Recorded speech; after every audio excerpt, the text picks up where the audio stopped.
importansya ng messaging. I think that's very important. When you look at the campaign right now and you want me to react, natatawa na lang ako minsan kasi, di ba, I mean, let's face it, marami talagang budol candidates na would make up stories and claim na, for example, sila naka-imbento ng buwan kaya merong buwan sa gabi or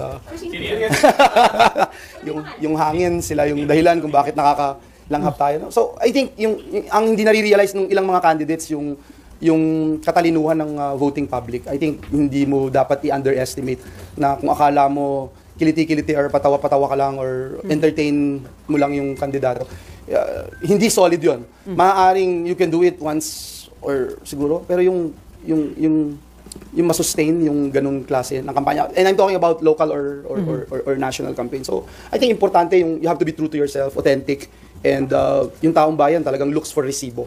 Yung resibo talaga. Ano yung accomplishment? Accomplishments. Or kung hindi ka pa naging senador, for example, ano na yung nagawa mo, what you're bringing into the table, diba? So I think that's very important. Before Daniel and Mayan, sir, may mga ini-endorso ka ba na senatorial candidates? And second question, crucial ba yung magiging resulta ng midterm election, particularly sa senatorial race, considering na magkakaroon nga ng impeachment trial against VP Sara? Whether it's midterm or hindi elections, I always believe na crucial yung every election, no? Especially yung institusyon ng Senado, napakahalaga ng Senado. I think people and as media, tayo lahat na importanteng paalam sa taong bayan yung kahalagahan ng Senado, yung role na ginagampanan ng Senado. And historically, that's the institution is the last bastion of democracy. So, napakahalaga talaga yan. Mas mahalaga ngayon dahil nga po may impeachment, hindi din biro yung impeachment court, hindi rin biro na yung trabaho mo na regular as a legislator ngayon, member ka pa ng jury, hindi din po biro yun. I think it's a daunting task. So talagang yung iluluklok mo should know that and should be able to contribute sa isang matagumpay at magaling na Senado. May in-endorse ka ba, sir? I wanted to say na yung grupo po namin sa Sibak Party List, yung kinabibilangan kong siguro hindi naman naikakaila na itago na lang natin yung pangalan ng tatay ko sa pangalang Brother Eddie, meron pong search committee na ongoing yung kanilang mga pagpupulong. I was invited several times na, parang 3 times na sa mga deliberations po nila. So I'd like to just leave it to them, no, dun sa search committee. Sa senatorial, sir? Yes, yung sa senatorial.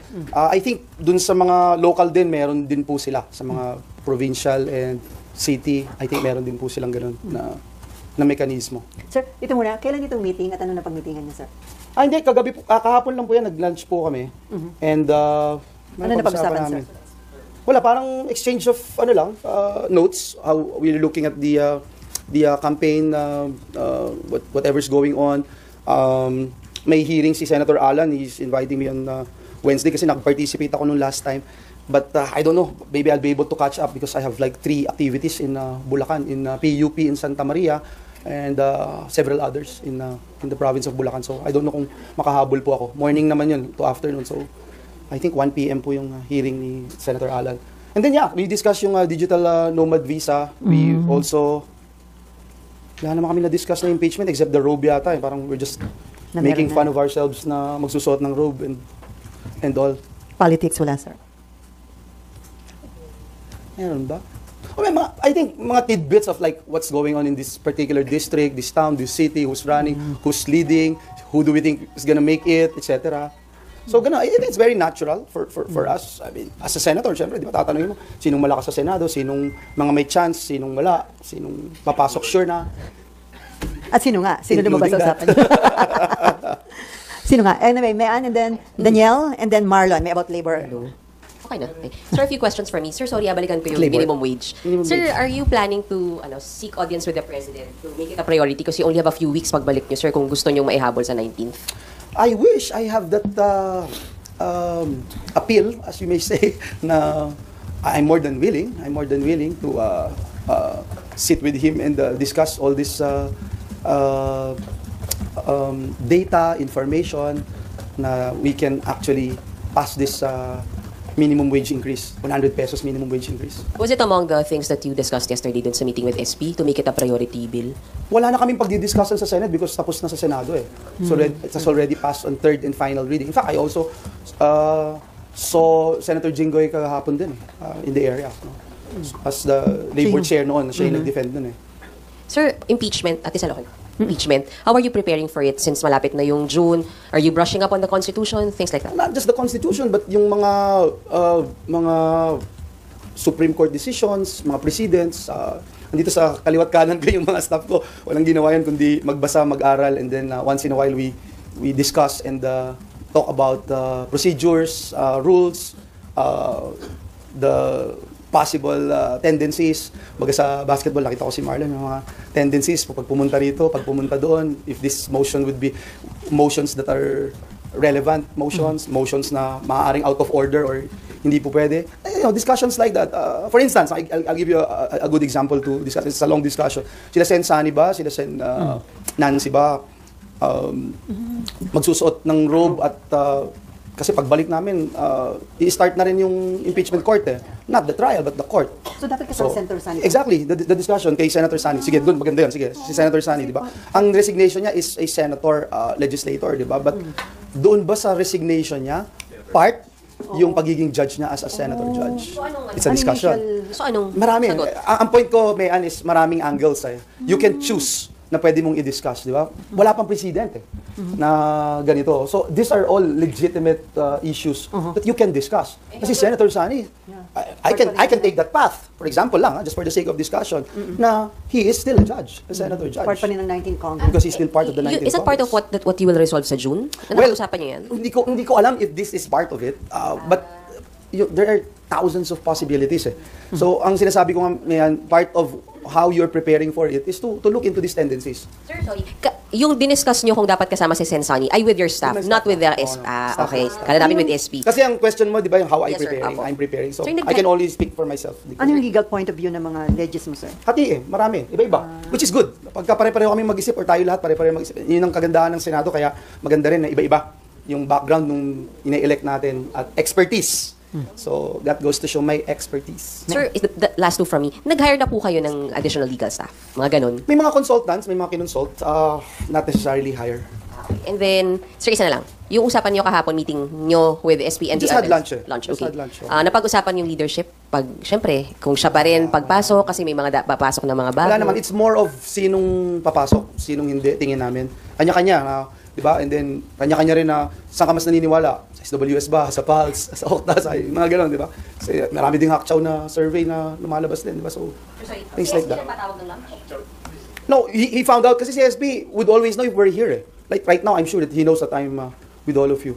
So, are you here? Wanna have lunch? May pagkain kami dito, may Chinese food.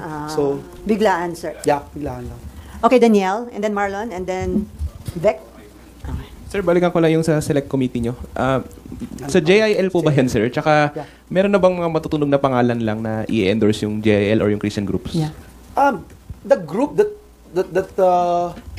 is part of the search committee are all JIL members from Luzon, Visayas, Mindanao. I sat 3 times na yata. Third nung last, kasama ka na rin gabi, no? Yun, ano lang ako, tinatanong lang ako, views ko, etc. Yun. Sir, may mga pangalan lang. Oh, may matutunog, pangalan. matutunog lang, sir. Sino yung mga... Mga pangalan, well, diniscuss na. Maraming kinonsider eh. Definitely more than 12 yung kinonsider. Diba? And I have to say, dun sa discussions, open na pwedeng 12, pwedeng hindi. I think they will announce yata in the next 2 or 3 days. Eh. I'm not sure kung buo na or may mga na-discuss. So marami ba doon? Re-electionist o returning senator? You name some, sir.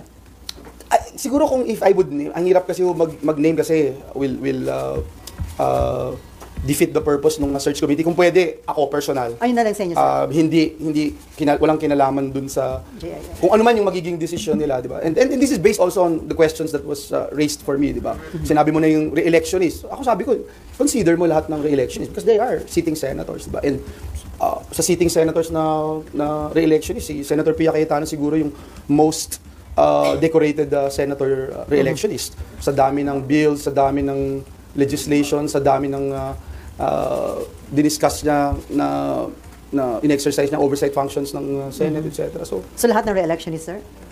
to consider, no? And sabi ko nga, kung iisa-isahin natin, parang, ako yun ang mga masasabi ko, di ba? Sino ba yung mga, yun yung mga tanong sa akin, ano yung nagawa nito? Ano yung, sinong author ba nito? Sinong nag-discuss nito?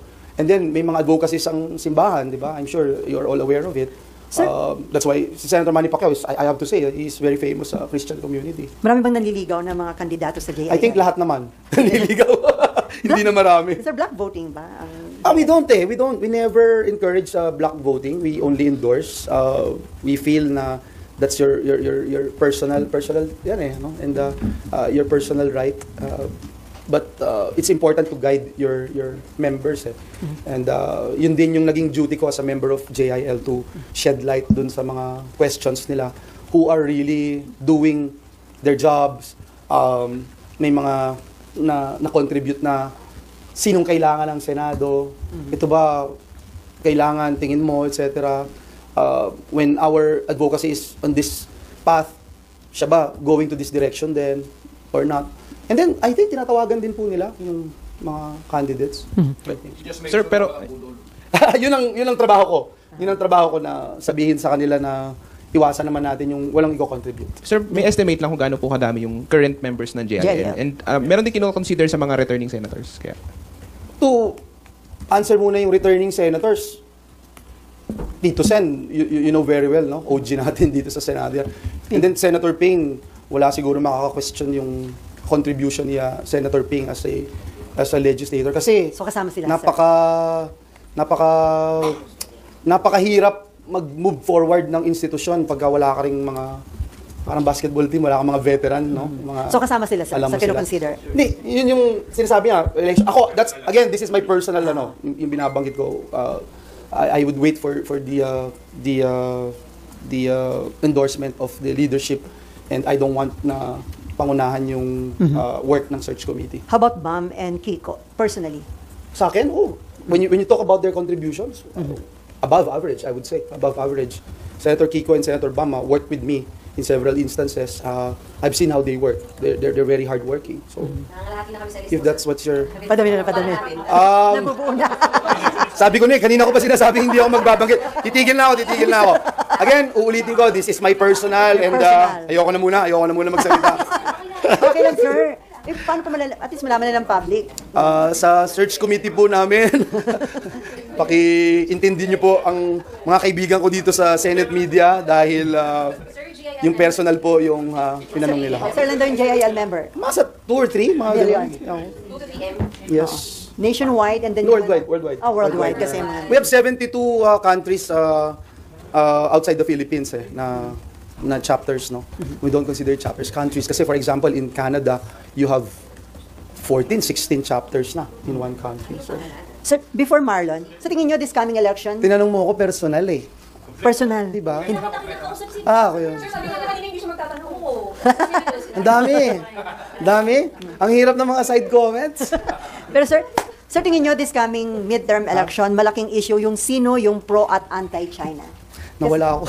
Yeah, I really think it's a big issue. Yung I think it's not just yung pro or anti-China, but are you pro-Philippines? No, I think it's very important.